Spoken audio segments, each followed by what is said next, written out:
Welcome to an enlightening exploration with C.S. Lewis, a profound thinker whose work spans theology, philosophy, and literature. In this presentation, we delve into Lewis's understanding of theology as it intertwines with tradition, highlighting his belief that theology should be simple and harmonious, aiding in the improvement of human conditions.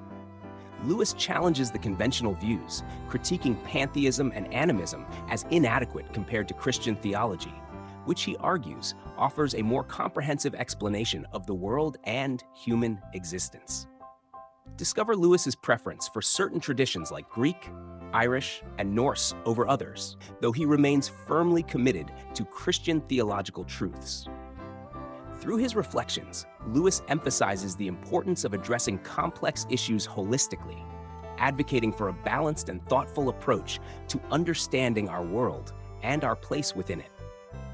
Join us as we navigate through Lewis's critical perspectives on different belief systems and his personal reflections on faith and tradition, providing a deeper insight into his intellectual journey and his quest for the essence of truth. 2. Is Theology Poetry? A paper read to the Oxford Socratic Club in reply to one by Professor H. H. Price. Both papers were subsequently published in the Socratic Digest, No. 3, 1945, and No. 5, 1952. Lewis's paper was reproduced in They Asked for a Paper, 1962, and is now in Screwtape Proposes a Toast, 1998. The question I have been asked to discuss tonight, is theology poetry, is not of my own choosing. I find myself, in fact, in the position of a candidate at an examination, and I must obey the advice of my tutors by first making sure that I know what the question means. By theology we mean, I suppose, the systematic series of statements about God and about man's relation to him which the believers of a religion make. And in a paper set me by this club, I may perhaps assume that theology means principally Christian theology. I am the bolder to make this assumption because something of what I think about other religions will appear in what I have to say.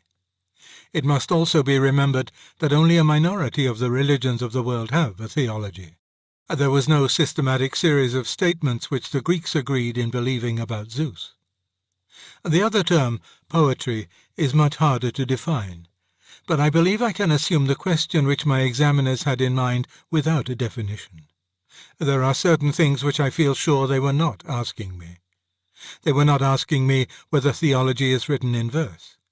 They were not asking me whether most theologians are masters of a simple, sensuous, and passionate style. I believe they meant, is theology merely poetry? This might be expanded. Does theology offer us, at best, only that kind of truth which, according to some critics, poetry offers us? And the first difficulty of answering the question in that form is that we have no general agreement as to what poetical truth means, or whether there is really any such thing. It will be best, therefore, to use for this paper a very vague and modest notion of poetry, simply as writing which arouses and in part satisfies the imagination. And I shall take it that the question I am to answer is this: does Christian theology owe its attraction to its power of arousing and satisfying our imagination? Are those who believe it mistaking aesthetic enjoyment for intellectual assent, or assenting because they enjoy? Faced with this question, I naturally turn to inspect the believer whom I know best, myself. And the first fact I discover, or seem to discover, is that for me, at any rate, if theology is poetry, it is not very good poetry. Considered as poetry, the doctrine of the Trinity seems to me to fall between two stools. It has neither the monolithic grandeur of strictly Unitarian conceptions nor the richness of polytheism. The omnipotence of God is not, to my taste, a poetical advantage. Odin, fighting against enemies who are not his own creatures, and who will, in fact, defeat him in the end, has a heroic appeal which the God of the Christians cannot have. There is also a certain bareness about the Christian picture of the universe. A future state and orders of superhuman creatures are held to exist, but only the slightest hints of their nature are offered. Finally, and worst of all, the whole cosmic story, though full of tragic elements, yet fails of being a tragedy.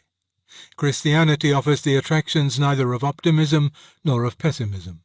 It represents the life of the universe as being very like the mortal life of men on this planet, of a mingled yarn, good and ill together. The majestic simplifications of pantheism and the tangled wood of pagan animism both seem to me, in their different ways, more attractive. Christianity just misses the tidiness of the one and the delicious variety of the other. For I take it, there are two things the imagination loves to do. It loves to embrace its object completely, to take it in at a single glance, and see it as something harmonious, symmetrical, and self-explanatory. That is the classical imagination. The Parthenon was built for it. It also loves to lose itself in a labyrinth, to surrender to the inextricable. That is the romantic imagination. The Orlando Furioso was written for it. But Christian theology does not cater very well for either. If Christianity is only a mythology, then I find the mythology I believe in is not the one I like best. I like Greek mythology much better. Irish better still, Norse best of all. Having thus inspected myself, I next inquire how far my case is peculiar. It does not seem, certainly, to be unique. It is not at all plain that men's imaginations have always delighted most in those pictures of the supernatural which they believed. From the 12th to the 17th century, Europe seems to have taken an unfailing delight in classical mythology. If the numbers and the gusto of pictures and poems were to be the criterion of belief, we should judge that those ages were pagan, which we know to be untrue. It looks as if the confusion between imaginative enjoyment and intellectual assent, of which Christians are accused, is not nearly so common or so easy as some people suppose. Even children, I believe, rarely suffer from it. It pleases their imagination to pretend that they are bears or horses, but I do not remember that one was ever under the least delusion. May it not even be that there is something in belief which is hostile to perfect imaginative enjoyment? The sensitive, cultured atheist seems at times to enjoy the aesthetic trappings of Christianity in a way which the believer can only envy. The modern poets certainly enjoy the Greek gods in a way of which I find no trace in Greek literature. What mythological scenes in ancient literature can compare for a moment with Keats's Hyperion? In a certain sense, we spoil a mythology for imaginative purposes by believing in it. Fairies are popular in England because we don't think they exist. They are no fun at all in Arran or Connemara. But I must beware of going too far. I have suggested that belief spoils a system for the imagination in a certain sense, but not in all senses. If I came to believe in fairies, I should almost certainly lose the particular kind of pleasure which I now get from them when reading the Midsummer Night's Dream. But later on, when the believed fairies had settled down as inhabitants of my real universe, and had been fully connected with other parts of my thought, a new pleasure might arise. The contemplation of what we take to be real is always, I think, in tolerably sensitive minds, attended with a certain sort of aesthetic satisfaction, a sort which depends precisely on its supposed reality. There is a dignity and poignancy in the bare fact that a thing exists. Thus, as Balfour pointed out in Theism and Humanism, a book too little read, there are many historical facts which we should not applaud for any obvious humour or pathos if we supposed them to be inventions. But once we believe them to be real, we have, in addition to our intellectual satisfaction, a certain aesthetic delight in the idea of them. The story of the Trojan War and the story of the Napoleonic Wars both have an aesthetic effect on us, and the effects are different. And this difference does not depend solely on those differences which would make them different as stories if we believed neither. The kind of pleasure the Napoleonic Wars give has a certain difference simply because we believe in them. A believed idea feels different from an idea that is not believed.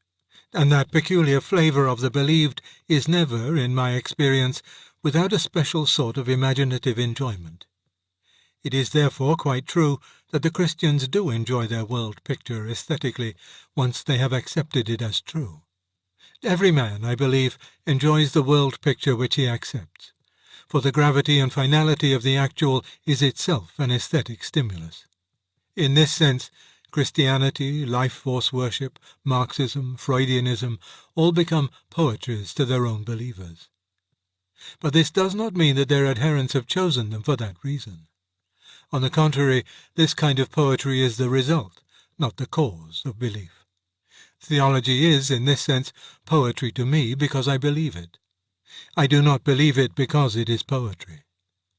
The charge that theology is mere poetry, if it means that Christians believe it because they find it, antecedently to belief, the most poetically attractive of all world pictures, thus seems to me unplausible in the extreme. There may be evidence for such a charge which I do not know of, but such evidence as I do know is against it. I am not, of course, maintaining that theology, even before you believe it, is totally bare of aesthetic value. But I do not find it superior in this respect to most of its rivals. Consider for a few moments the enormous aesthetic claim of its chief contemporary rival, what we may loosely call the scientific outlook, the picture of Mr. Wells and the rest. Supposing this to be a myth, is it not one of the finest myths which human imagination has yet produced? The play is preceded by the most austere of all preludes, the infinite void, and matter restlessly moving to bring forth it knows not what. Then, by the millionth chance, what tragic irony, the conditions at one point of space and time bubble up into that tiny fermentation which is the beginning of life. Everything seems to be against the infant hero of our drama, just as everything seems against the youngest son or ill-used stepdaughter at the opening of a fairy tale. But life somehow wins through. With infinite suffering, against all but insuperable obstacles, it spreads, it breeds, it complicates itself, from the amoeba up to the plant, up to the reptile, up to the mammal. We glance briefly at the age of monsters. Dragons prowl the earth, devour one another and die. Then comes the theme of the younger son and the ugly duckling once more. As the weak, tiny spark of life began amidst the huge hostilities of the inanimate, so now again, amidst the beasts that are far larger and stronger than he, there comes forth a little naked, shivering, cowering creature, shuffling, not yet erect, promising nothing, the product of another millionth chance. Yet somehow he thrives. He becomes the caveman with his club and his flints, muttering and growling over his enemy's bones, dragging his screaming mate by her hair. I never could quite make out why. Tearing his children to pieces in fierce jealousy, till one of them is old enough to tear him, cowering before the horrible gods whom he has created in his own image. But these are only growing pains. Wait till the next act. There he is becoming true man. He learns to master nature. Science comes and dissipates the superstitions of his infancy. More and more he becomes the controller of his own fate. Passing hastily over the present, for it is a mere nothing by the time-scale we are using, you follow him on into the future. See him in the last act, though not the last scene, of this great mystery. A race of demigods now rule the planet, and perhaps more than the planet. For eugenics have made certain that only demigods will be born, and psychoanalysis that none of them shall lose or smirch his divinity, and communism that all which divinity requires shall be ready to their hand. Man has ascended his throne. Henceforward he has nothing to do but to practice virtue, to grow in wisdom, to be happy. And now, mark the final stroke of genius. If the myth stopped at that point, it might be a little pathetic. It would lack the highest grandeur of which human imagination is capable. The last scene reverses all. We have the twilight of the gods. All this time, silently, unceasingly, all out of reach of human power, nature, the old enemy, has been steadily gnawing away. The sun will cool. All suns will cool. The whole universe will run down. Life, every form of life, will be banished, without hope of return, from every inch of infinite space. All ends in nothingness, and universal darkness covers all. The pattern of the myth thus becomes one of the noblest we can conceive. It is the pattern of many Elizabethan tragedies, where the protagonist's career can be represented by a slowly ascending and then rapidly falling curve, with its highest point in Act 4. You see him climbing up and up, then blazing in his bright meridian, then finally overwhelmed in ruin. Such a world drama appeals to every part of us. The early struggles of the hero, a theme delightfully doubled, played first by life and then by man, appeals to our generosity. His future exaltation gives scope to a reasonable optimism, for the tragic close is so very distant that you need not often think of it. We work with millions of years. And the tragic close itself just gives that irony, that grandeur, which calls forth our defiance, and without which all the rest might cloy. There is a beauty in this myth which well deserves better poetic handling than it has yet received. I hope some great genius will yet crystallize it, before the incessant stream of philosophic change carries it all away. I am speaking, of course, of the beauty it has whether you believe it or not. There I can speak from experience, for I, who believe less than half of what it tells me about the past, and less than nothing of what it tells me about the future, am deeply moved when I contemplate it. The only other story, unless indeed it is an embodiment of the same story, which similarly moves me, is the Nibelungsring, Enden sah ich die Welt. We cannot therefore turn down theology simply because it does not avoid being poetical. All world views yield poetry to those who believe them by the mere fact of being believed, and nearly all have certain poetical merits whether you believe them or not. This is what we should expect. Man is a poetical animal and touches nothing which he does not adorn. There are, however, two other lines of thought which might lead us to call theology a mere poetry, and these I must now consider. In the first place, it certainly contains elements similar to those which we find in many early and even savage religions, and those elements in the early religions may now seem to us to be poetical. The question here is rather complicated. We now regard the death and return of Balder as a poetical idea, a myth. We are invited to infer thence that the death and resurrection of Christ is a poetical idea, a myth. But we are not really starting with the datum, both are poetical, and thence arguing, therefore both are false. Part of the poetical aroma which hangs about Balder is, I believe, due to the fact that we have already come to disbelieve in him. So that disbelief, not poetical experience, is the real starting point of the argument. But this is perhaps an over-subtlety, certainly a subtlety, and I will leave it on one side. What light is really thrown on the truth or falsehood of Christian theology by the occurrence of similar ideas in pagan religion? I think the answer was very well given a fortnight ago by Mr. Brown. Supposing, for purposes of argument, that Christianity is true, then it could avoid all coincidence with other religions only on the supposition that all other religions are 100% erroneous. To which, you remember, Professor Price replied by agreeing with Mr. Brown and saying, "Yes, from these resemblances you may conclude not so much the worse for Christians, but so much the better for the pagans." The truth is that the resemblances tell nothing either for or against the truth of Christian theology. If you start from the assumption that the theology is false, the resemblances are quite consistent with that assumption. One would expect creatures of the same sort, faced with the same universe, to make the same false guess more than once. But if you start with the assumption that the theology is true, the resemblances fit in equally well. Theology, while saying that a special illumination has been vouchsafed to Christians, and earlier to Jews, also says that there is some divine illumination vouchsafed to all men. The divine light, we are told, lighteneth every man. We should, therefore, expect to find in the imagination of great pagan teachers and myth-makers some glimpse of that theme which we believe to be the very plot of the whole cosmic story, the theme of incarnation, death, and rebirth. And the differences between the pagan Christs, Balder, Osiris, etc., and the Christ himself is much what we should expect to find. The pagan stories are all about someone dying and rising, either every year, or else nobody knows where and nobody knows when.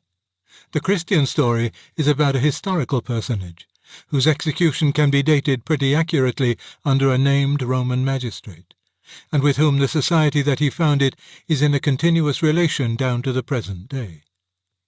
It is not the difference between falsehood and truth. It is the difference between a real event on the one hand and dim dreams or premonitions of that same event on the other. It is like watching something come gradually into focus. First it hangs in the clouds of myth and ritual, vast and vague. Then it condenses, grows hard and in a sense small as a historical event in first-century Palestine. This gradual focusing goes on even inside the Christian tradition itself. The earliest stratum of the Old Testament contains many truths in a form which I take to be legendary, or even mythical, hanging in the clouds. But gradually the truth condenses, becomes more and more historical. From things like Noah's Ark, or the sun standing still upon Ajalon, you come down to the court memoirs of King David. Finally you reach the New Testament, and history reigns supreme, and the truth is incarnate. And incarnate is here more than a metaphor. It is not an accidental resemblance that what from the point of view of being is stated in the form God became man should involve, from the point of view of human knowledge, the statement myth became fact. The essential meaning of all things came down from the heaven of myth to the earth of history. In so doing, it partly emptied itself of its glory, as Christ emptied himself of his glory to be man. That is the real explanation of the fact that theology, far from defeating its rivals by a superior poetry, is, in a superficial but quite real sense, less poetical than they. That is why the New Testament is, in the same sense, less poetical than the Old. Have you not often felt in church, if the first lesson is some great passage, that the second lesson is somehow small by comparison? Almost, if one might say so, humdrum? So it is, and so it must be. This is the humiliation of myth into fact, of God into man. What is everywhere and always, imageless and ineffable, only to be glimpsed in dream and symbol and the acted poetry of ritual, becomes small, solid, no bigger than a man who can lie asleep in a rowing boat on the Lake of Galilee.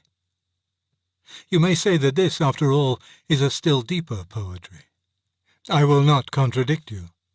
The humiliation leads to a greater glory. But the humiliation of God and the shrinking or condensation of the myth as it becomes fact are also quite real. I have just mentioned symbol, and that brings me to the last head under which I will consider the charge of mere poetry. Theology certainly shares with poetry the use of metaphorical or symbolical language. The first person of the Trinity is not the father of the second in a physical sense. The second person did not come down to earth in the same sense as a parachutist, nor reascend into the sky like a balloon, nor did he literally sit at the right hand of the Father. Why, then, does Christianity talk as if all these things did happen? The agnostic thinks that it does so because those who founded it were quite naively ignorant and believed all these statements literally. And we later Christians have gone on using the same language through timidity and conservatism. We are often invited, in Professor Price's words, to throw away the shell and retain the kernel. There are two questions involved here. 1. What did the early Christians believe? Did they believe that God really has a material palace in the sky, and that he received his Son in a decorated state chair placed a little to the right of his own? Or did they not? The answer is that the alternative we are offering them was probably never present to their minds at all. As soon as it was present, we know quite well which side of the fence they came down.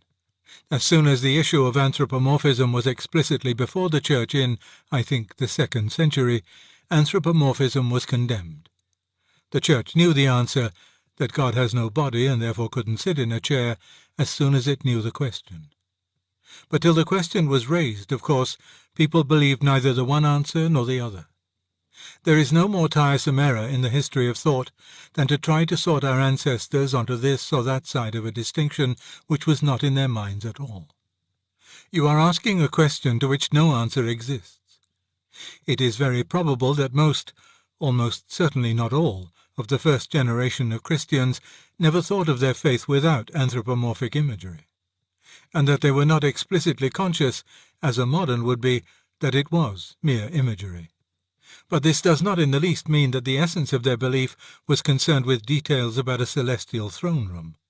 That was not what they valued or what they were prepared to die for. Any one of them who went to Alexandria and got a philosophical education would have recognized the imagery at once for what it was, and would not have felt that his belief had been altered in any way that mattered.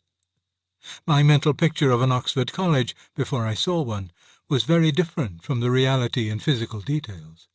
But this did not mean that when I came to Oxford I found my general conception of what a college means to have been a delusion. The physical pictures had inevitably accompanied my thinking, but they had never been what I was chiefly interested in, and much of my thinking had been correct in spite of them. What you think is one thing, what you imagine while you are thinking is another. The earliest Christians were not so much like a man who mistakes the shell for the kernel, as like a man carrying a nut which he hasn't yet cracked. The moment it is cracked, he knows which part to throw away. Till then he holds on to the nut, not because he is a fool, but because he isn't. 2. We are invited to restate our belief in a form free from metaphor and symbol. The reason why we don't is that we can't. We can, if you like, say God entered history instead of saying God came down to earth. But of course, entered is just as metaphorical as came down. You have only substituted horizontal or undefined movement for vertical movement. We can make our language duller. We cannot make it less metaphorical. We can make the pictures more prosaic. We cannot be less pictorial. Nor are we Christians alone in this disability. Here is a sentence from a celebrated non-Christian writer, Dr. I.A. Richards. Only that part of the course of a mental event which takes effect through incoming sensory impulses or through effects of past sensory impulses can be said to be thereby known. The reservation, no doubt, involves complications. Dr. Richards does not mean that the part of the course takes effect in the literal sense of the word takes, nor that it does so through a sensory impulse, as you could take a parcel through a doorway. In the second sentence, the reservation involves complications, he does not mean that an act of defending, or a seat booked in a train, or an American park, really sets about rolling or folding or curling up a set of coilings or rollings up.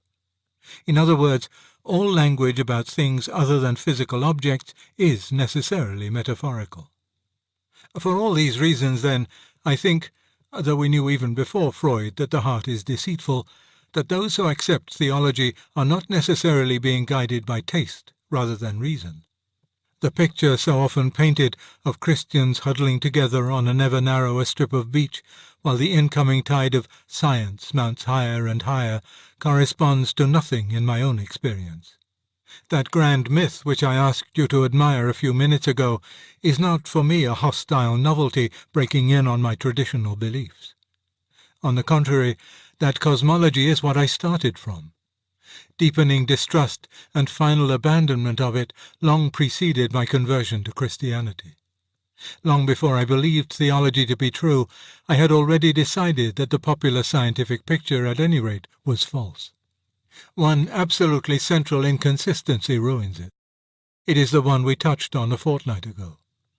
The whole picture professes to depend on inferences from observed facts. Unless inference is valid, the whole picture disappears. Unless we can be sure that reality in the remotest nebula or the remotest part obeys the thought laws of the human scientist here and now in his laboratory, in other words, unless reason is an absolute, all is in ruins. Yet those who ask me to believe this world picture also ask me to believe that reason is simply the unforeseen and unintended byproduct of mindless matter at one stage of its endless and aimless becoming. Here is flat contradiction. They ask me at the same moment to accept a conclusion and to discredit the only testimony on which that conclusion can be based. The difficulty is to me a fatal one, and the fact that when you put it to many scientists, far from having an answer, they seem not even to understand what the difficulty is, assures me that I have not found a mare's nest, but detected a radical disease in their whole mode of thought from the very beginning. The man who has once understood the situation is compelled henceforth to regard the scientific cosmology as being, in principle, a myth, though no doubt a great many true particulars have been worked into it. After that, it is hardly worth noticing minor difficulties. Yet these are many and serious. The Bergsonian critique of orthodox Darwinism is not easy to answer. More disquieting still is Professor D.M.S. Watson's defense. Evolution itself, he wrote, is accepted by zoologists not because it has been observed to occur, or can be proved by logically coherent evidence to be true, but because the only alternative, special creation, is clearly incredible. Has it come to that? Does the whole vast structure of modern naturalism depend not on positive evidence, but simply on an a priori metaphysical prejudice? Was it devised not to get in facts, but to keep out God? Even, however, if evolution in the strict biological sense has some better grounds than Professor Watson suggests, and I can't help thinking it must, we should distinguish evolution in this strict sense from what may be called the universal evolutionism of modern thought. By universal evolutionism, I mean the belief that the very formula of universal process is from imperfect to perfect, from small beginnings to great endings, from the rudimentary to the elaborate, the belief which makes people find it natural to think that morality springs from savage taboos, adult sentiment from infantile sexual maladjustments, thought from instinct, mind from matter, organic from inorganic, cosmos from chaos. This is perhaps the deepest habit of mind in the contemporary world. It seems to me immensely unplausible, because it makes the general course of nature so very unlike those parts of nature we can observe. You remember the old puzzle as to whether the owl came from the egg or the egg from the owl. The modern acquiescence or universal evolutionism is a kind of optical illusion, produced by attending exclusively to the owl's emergence from the egg. We are taught from childhood to notice how the perfect oak grows from the acorn, and to forget that the acorn itself was dropped by a perfect oak. We are reminded constantly that the adult human being was an embryo, never that the life of the embryo came from two adult human beings. We love to notice that the express engine of today is the descendant of the rocket. We do not equally remember that the rocket springs not from some even more rudimentary engine, but from something much more perfect and complicated than itself, namely, a man of genius. The obviousness or naturalness which most people seem to find in the idea of emergent evolution thus seems to be a pure hallucination. On these grounds, and others like them, one is driven to think that whatever else may be true, the popular scientific cosmology, at any rate, is certainly not. I left that ship not at the call of poetry, but because I thought it could not keep afloat. Something like philosophical idealism or theism must, at the very worst, be less untrue than that. And idealism turned out, when you took it seriously, to be disguised theism. And once you accepted theism, you could not ignore the claims of Christ. And when you examined them, it appeared to me that you could adopt no middle position. Either he was a lunatic or God, and he was not a lunatic. I was taught at school, when I had done a sum, to prove my answer. The proof or verification of my Christian answer to the cosmic sum is this. When I accept theology, I may find difficulties at this point or that in harmonizing it with some particular truths which are embedded in the mythical cosmology derived from science. But I can get in, or allow for, science as a whole. Granted that reason is prior to matter, and that the light of that primal reason illuminates finite minds, I can understand how men should come, by observation and inference, to know a lot about the universe they live in. If, on the other hand, I swallow the scientific cosmology as a whole, then not only can I not fit in Christianity, but I cannot even fit in science. If minds are wholly dependent on brains, and brains on biochemistry, and biochemistry, in the long run, on the meaningless flux of the atoms, I cannot understand how the thought of those minds should have any more significance than the sound of the wind in the trees. And this is, to me, the final test. This is how I distinguish dreaming and waking. When I am awake, I can, in some degree, account for and study my dream. The dragon that pursued me last night can be fitted into my waking world. I know that there are such things as dreams. I know that I had eaten an indigestible dinner. I know that a man of my reading might be expected to dream of dragons. But while in the nightmare, I could not have fitted in my waking experience. The waking world is judged more real because it can thus contain the dreaming world. The dreaming world is judged less real because it cannot contain the waking one. For the same reason, I am certain that in passing from the scientific point of view to the theological, I have passed from dreaming to waking. Christian theology can fit in science, art, morality, and the sub-Christian religions. The scientific point of view cannot fit in any of these things, not even science itself. I believe in Christianity as I believe that the sun has risen, not only because I see it, but because by it I see everything else.